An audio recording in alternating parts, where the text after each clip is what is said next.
Hello and welcome to today's edition of the Pastor's Study. Solomon is continuing in Proverbs chapter 11, and he's talking about the value of living a righteous life, the value of going after righteous things. He also talks about the flip side of that, the shame of going after wickedness. He tells us that the one that is righteous, that individual is delivered from trouble. It's a deliverance to go after righteousness, but to go after treachery is a stumbling block. It's like a snare. It's going to catch that individual, catch that wicked individual. They'll get caught up in their own snares that they lay out for other individuals. It brings about destruction. He says that wicked individual, their dreams, their hopes, everything dies with them. Because everything they're going after only has an immediate reward. That's why it's so unsatisfying.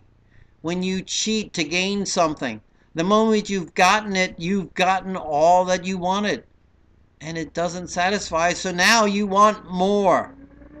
But the righteous individual is going after something worthy and long-lasting. The righteous individual is going something that brings to his life hope. He brings about deliverance. That righteousness delivers him from the trouble. It's like a flashlight in darkness. It keeps him from stumbling and falling. And he says that individual, there's rejoicing when the righteous lives there because things go well. But there's sadness when the wicked live in the city. What a statement. How we live affects not only our lives, but the city in which we live. Think about it. Until, you look at what he says here, that mouth of that wicked one, it's going to be torn down. It's going to be destructive.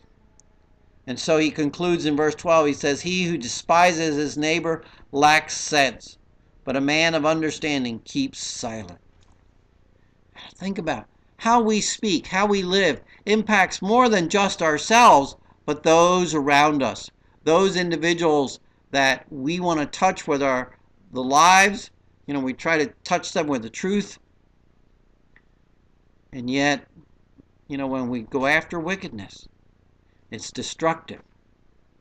Think about it. What kind of a mark will you leave in the world when you are gone? I'm Pastor Ray Bertolet. Till next time in the Pastor's Study, saying goodbye and may God bless.